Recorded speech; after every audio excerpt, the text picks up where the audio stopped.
warahmatullahi wabarakatuh. Sebelumnya, perkenalkan nama saya Lulu Aliyah dari Prodi PGMI 2A. Di sini saya akan menjelaskan peta konsep yang telah saya buat pada mata kuliah Sejarah Kebudayaan Islam dengan judul Kekuasaan Islam pada Periode Tengah. Yang pertama, di sini ada Kesultanan Mamluk.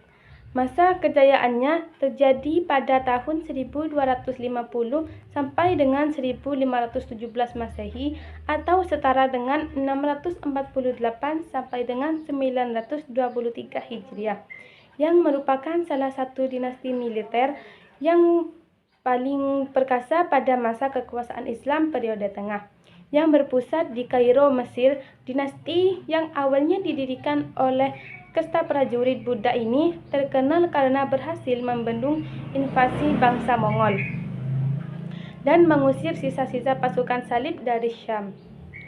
Selain kekuatan militer, periode Mamluk diakui sebagai zaman keemasan arsitektur Islam.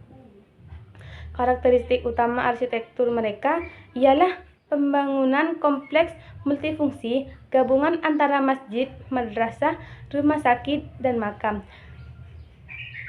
yang penggunaan teknik batu pahat geometris dengan motif belang-belang pada dinding serta menara tinggi yang berhias megah yang masih berdiri sampai saat ini.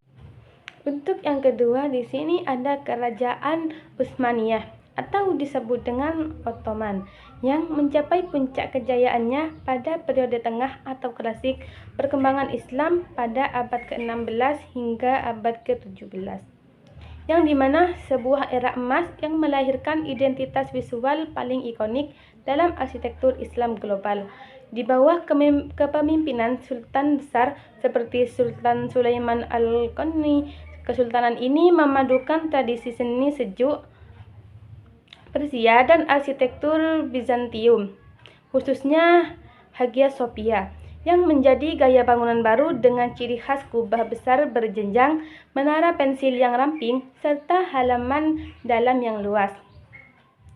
Ada beberapa mahakarya arsitektur peninggalan masa kejayaan Utsmaniyah periode tengah yang masih berdiri kokoh dan berfungsi hingga saat ini. Yang pertama ada Kompleks Masjid Sulaimani, yang dibangun pada tahun 1550 hingga 1557 oleh arsitek legendaris Mimar Sinan atas perintah Sultan Sulaiman Al-Qani. Yang kedua ada Sultan Ahmed atau Blue Mosque, yang dibangun antara tahun 1609 sampai dengan 1616 oleh arsitek Syafiqur Muhammad Agha, murid Mimar Sinan pada masa pemerintahan Sultan Ahmed. Yang ketiga ada Masjid Salmi, terletak di Edim bekas ibu kota Utsmaniyah. Masjid ini selesai dibangun pada tahun 1575 dan diakui oleh Minar Sunan sendiri sebagai karya terbaiknya. Yang ketiga di sini ada Kerajaan Safawi atau bisa disebut dengan Safawiyah. Ialah salah satu dari 3 kerajaan besar Islam pada periode pertengahan, yaitu pada 1250 sampai dengan 1800 Masehi, yang berdampingan dengan Kesultanan Utsmaniyah di Turki dan Kerajaan Mughal di India, yang berdiri di Persia dari tahun 1501 hingga 1736 Masehi. Kerajaan ini mencapai puncak kejayaannya di bawah kepemimpinan Syekh Abbas pada tahun 1588 sampai dengan 1629 Masehi. Syekh Abbas memindahkan ibu kota ke Isfahan, yang kemudian disulap menjadi salah satu kota paling indah di dunia dengan gaya arsitektur yang megah. Ciri khas arsitektur Safawi ialah penggunaan ubin keramik berwarna biru, toska, dan emas yang rumit, kubah berbentuk bawang yang besar, struktur iwan, gerbang melengkung sisi 3, serta detail dekorasi mukornas atau stalaktit batu. Ada beberapa mahakarya arsitektur kerajaan Safawi di Isfahan, Iran yang masih berdiri kokoh dan terawat dengan sangat baik sampai sekarang. Yang pertama ada alun-alun Nafs Ijan atau Maidan Ijanan, pusat kota dan salah satu alun-alun terbesar di dunia yang dibangun oleh Syekh Abbas sekitar tahun 1598. Tempat ini menjadi situs warisan dunia UNESCO atau yang dikelilingi oleh bangunan-bangunan monumental dinasti Syafawi. Fungsinya yaitu dulu digunakan untuk upacara kerajaan, pasar, dan arena olahraga polo. Yang kedua yaitu ada Masjid Syah atau Masjid Imam yang berada di sisi selatan alun-alun Nas Jahan. Masjid ini merupakan mahakarya tertinggi dari arsitektur Persia Islam, mulai dibangun pada tahun 1611. Keunikannya yang terkenal dengan kubah ganda raksasa berwarna biru mosaik, 4 menara tinggi, akustik ruang bawah kubah yang unik, dan gerbang masuk yang megah. Yang keempat atau yang terakhir ada Kerajaan Mughal.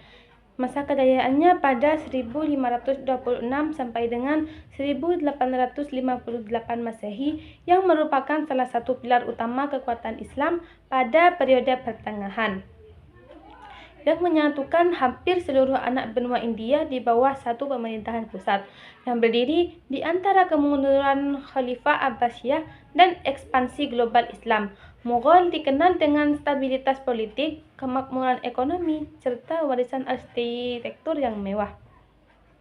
Gaya arsitektur Mughal merupakan perpaduan harmonis antara tradisi Islam, Persia, Turki, dan lokal Hindu India.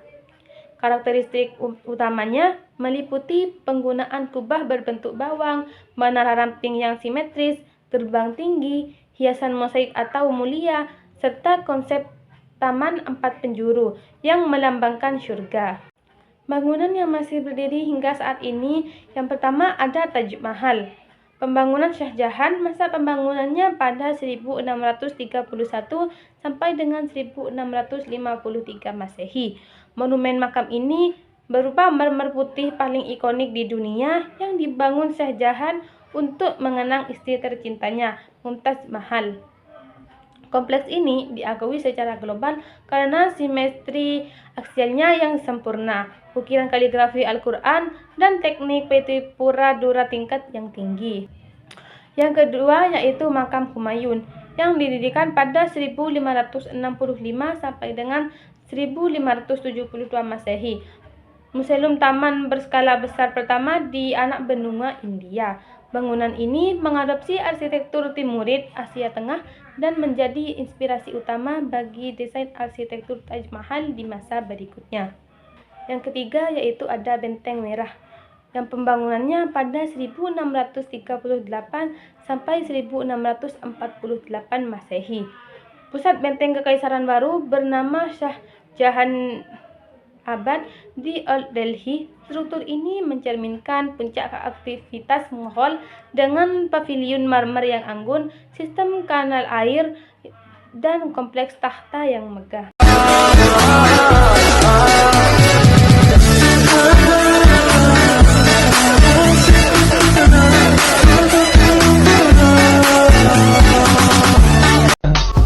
I just had to let you know you're